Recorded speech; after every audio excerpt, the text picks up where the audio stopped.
Good afternoon public. आता आम्ही इथं बॅगा वगैरे ठेवल्यात, कपडे वगैरे चेंज केलेत, फ्रेश वगैरे झालो आणि इथून पुढं आमचा आता प्रवास चालू झाला. आम्हाला कमीत कमी आता इथून 3-4 किलोमीटर पुढं जायचं आहे. आम्ही नाश्ता वगैरे केला आणि इथं लई महाग वस्तू भेटतात, पण त्यांचं बी काही चुकी नाही आहे, कारण वरती पण तेवढं आणायला लागतं आहे. 24-25 किलोमीटर एवढं वरती आणायला लागतं आहे. काही घोड्यांनी आणतात, काही अंगावरती आणतात, काही त्रास आहे त्यांना पण. आणि इथं 15 रुपयाची मॅगी कमीत कमी 80-90 रुपयाला पडते. 100 रुपयाला मसाला मॅगी, साधी मॅगी 80 रुपये. पाणी बॉटल तर कमीत कमी 70-80च्या वरच जाते. आणि इथं सगळ्याच गोष्टी तशा म्हणायला महाग आहे. इकडे एवढा त्रास होत होता ना चढायला की पायांना खालून दुखत बी तेवढंच होतं. आणि सकाळी मॉर्निंगचा ट्रॅक होता, त्याच्यामुळे मग काही वाटलं नव्हतं. आम्ही तसं पहाटे निघालो होतो. काही लोक रिटर्नला निघालेत. आम्ही आत्ताशी वरती चाललोय. आणि आता आपण चिराग भाऊंला विचारू त्यांचा एक्सपिरियन्स कसा आहे म्हणून. एकंदरीत काय वाटतं आज तुम्हाला? खूप छान वाटतंय. अजून केदारनाथ हे वयस्कर लोकांचं एक स्वप्न असतंय. आज आपण आपल्या एवढ्या कमी वयामध्ये केदारनाथ धामाचं दर्शन घेतोय. त्यासारखं पुण्य कुठंच नाहीये. एक वेगळा अनुभव, खूप वेगळा अनुभव आहे. खूप छान वाटतंय. ही देवभूमी, यावर नशीबवानच लोक येऊ शकतात. आणि मी स्वतःला नशीबवान समजतो का आज मी एवढ्या कमी वयामध्ये माझं स्वप्न मी अचीव केलेलं आहे. आणि असं आम्ही या आधी नाही, याच्या आधी पण आलेलो आहे.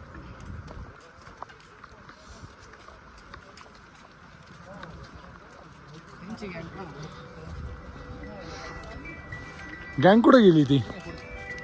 बरं चाल द्या.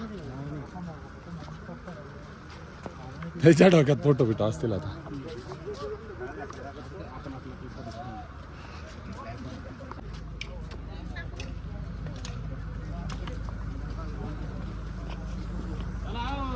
हे मागच्या वेळेस कुठं थांबलो होतो आपण? मागं होतो का पुढं होतो?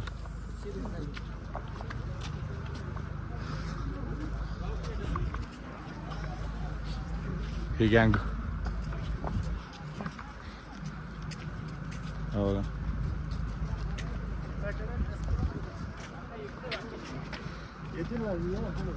कसं आहे लोकेशन? हे शॉक बसला होता मगाशी यांनी ना घोडा मेला यांचा. हा, आज देवाने ना ही ज्या घोड्यावरती बसलेला होता ना त्याच्यावरला तो घोडाच वारला. करंट लागून वारला. म्हणजे असं कशामुळे नाही वारला, डेथ झाली त्याच्या मृत्यूसाठी 10 मिनिटं. हा श्रीकांत आहे. श्रीकांत पवारला ओळखता का तुम्ही? इकडे पाहिजे हे लावल्याचा वाला. हो, तो एक होता ना राहुल पवार, तो झाल्या पडला होता तो. चला ना आता नाही तेव्हा ही दोस्ती तुटायची नाही. मागच्या वेळेस बी सोबत होतो. ह्या वेळेस बी सोबत आहे.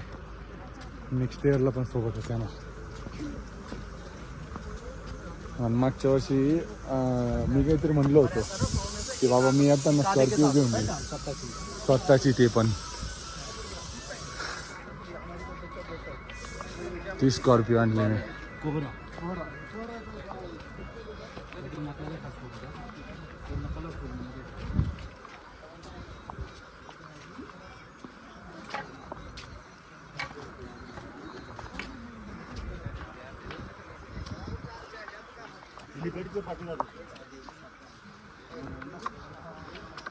किती काही 4 राहता, काहींचे 5 राहता. प्रत्येकाचं एक वेगवेगळं.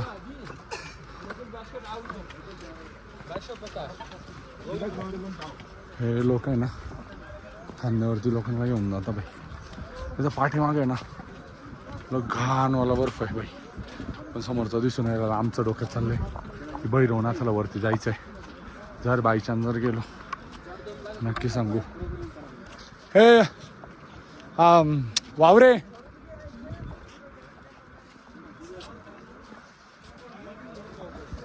राहुल कुठे आहे?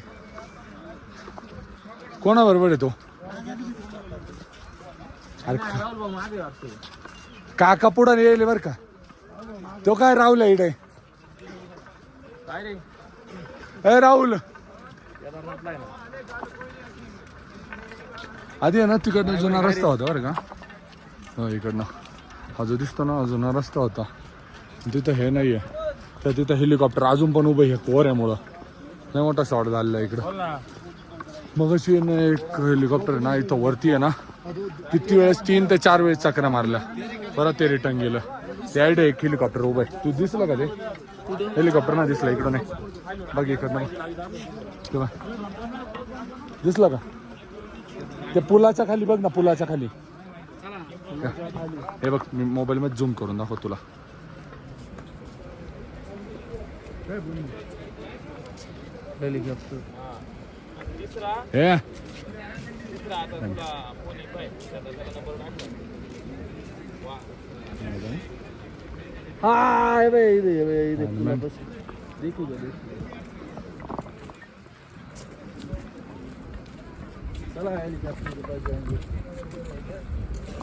रोड चांगला आहे अजून.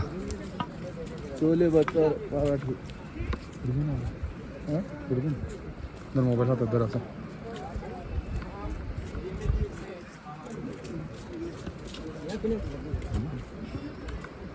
तुम्ही मोड देतो का बरं मी पण बोलू शकतो ना. नाही बोल तू बोलायबद्दल नाही म्हणत आहे. तर अशा प्रकार हां आता तर तो अशा प्रमाणे मस्तपैकी आम्ही किती लांबून किती खोलवर दरीतून किती मस्त असं एक रम्य वातावरण आणि एक मस्तपैकी अशा प्रकारे आम्ही आता केदारनाथ येथे आलेलो आहे. राहिले 1 किलोमीटरचं अंतर. 1 किलोमीटरच्या अंतरावरती आम्ही पोहोचतोय.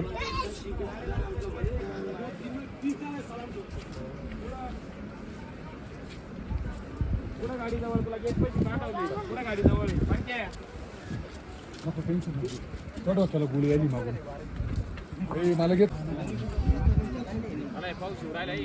येऊ दे.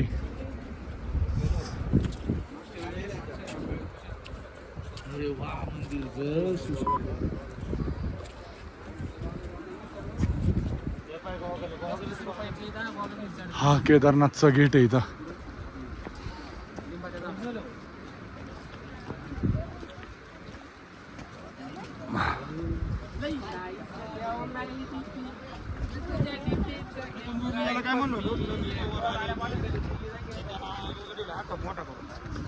काय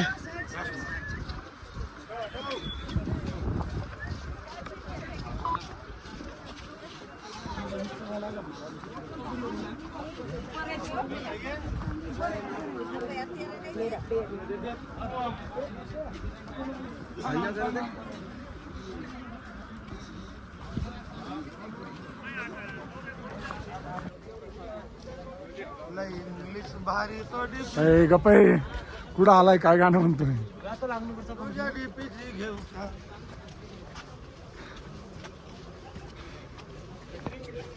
राहुल्या तुला असं वाटत नाही का आपल्या फुलबत्त्या लागलेल्या आता. नाही असं काही काय नाही. मी अजून पण खालून पासून वरपर्यंत पायी पायी येण्याची आपल्यामध्ये हिंमत होती आणि मी तुमच्या बरोबर पायी पायी येण्यास तयार पण होतो. हा भाई एक क्रॅश झालेली पाहिजे हेलिकॉप्टर. मी तुम्हाला क्रॅश झालेलं हेलिकॉप्टर दाखवतो मग बॅक कॅमेरा आउट करतो. नाही काही नव्हतं झालं.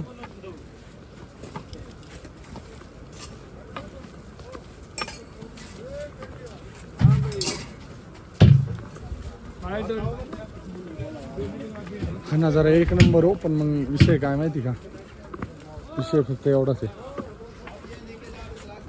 विषय फक्त एवढाच आहे. तेव्हा इथं क्रॅश झालेलं होतं बघा एक हेलिकॉप्टर. तुम्हाला दिसतंय का 1XS मध्ये बघा. हा नाही ब्लॉग बनवत आहे.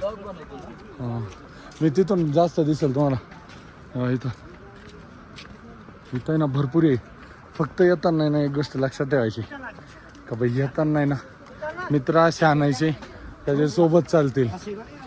दुसरी गोष्ट अशी का एकच ड्रेस आणायचा, खालून येताना एक कपड्याचं जे येणार आहे ते घालून यायचं, एक ट्रॅकिंग शूज, शूज नंतर आपलं काय रे जॅकेट, जर्किंग किंवा टोपी वगैरे. भैया आगे देख, टोपी वगैरे. आणि हे बघा असा एक रेनकोट, पण रेनकोट पण यूज अँड थ्रोवाला वापरा किंवा मग भारीतला वापरा. रेनकोट एकदाच यूज करा, मग नंतर फेकून द्या. तिथं भरपूर टेंट आहे असे बघा खाली पण.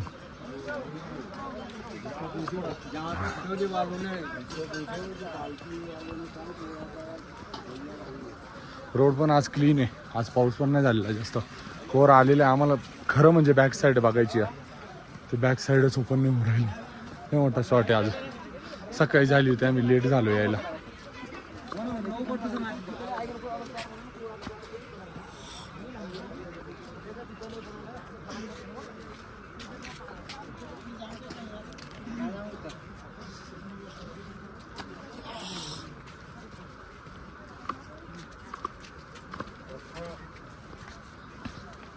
होय असले लोक नसतात, मला घेऊन येतात. कमीत कमी 5,000-6,000 रुपये जातात त्यामध्ये. तर हेलिकॉप्टरमध्ये आलेलं परवडतं बाई. इथं काय खायले,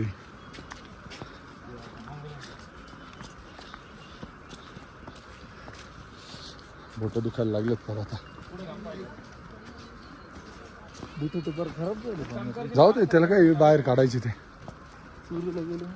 नाही गेले तर गेले, काय एवढं काय त्याच्यात. दलिंद्र जातीचं इथून हेलिकॉप्टर पण दिसतं. मंदिर तेव्हा तिकडं ते दिसतंय की टेकडाचं, मी तुम्हाला दाखवतो, 1x मध्ये दाखवतो.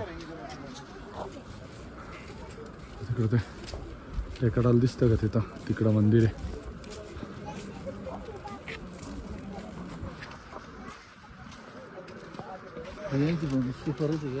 हा ना, हे खालून घेऊन येतात राव. आपल्याला मोकळं चालायला जाम जीव येतो, खालून माणसं घेऊन येतो.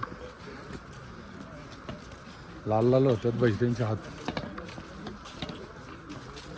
डोक्याला लावून आणतो ते एवढं सोपं का? डोक्यात किती दम असेल. केदारनाथचे घेतो का मी? मी काय ते माळीन ते नको घेऊ, ते नॉनव्हेज खात असेल तर कायला घेतो. रुद्राक्ष येतो.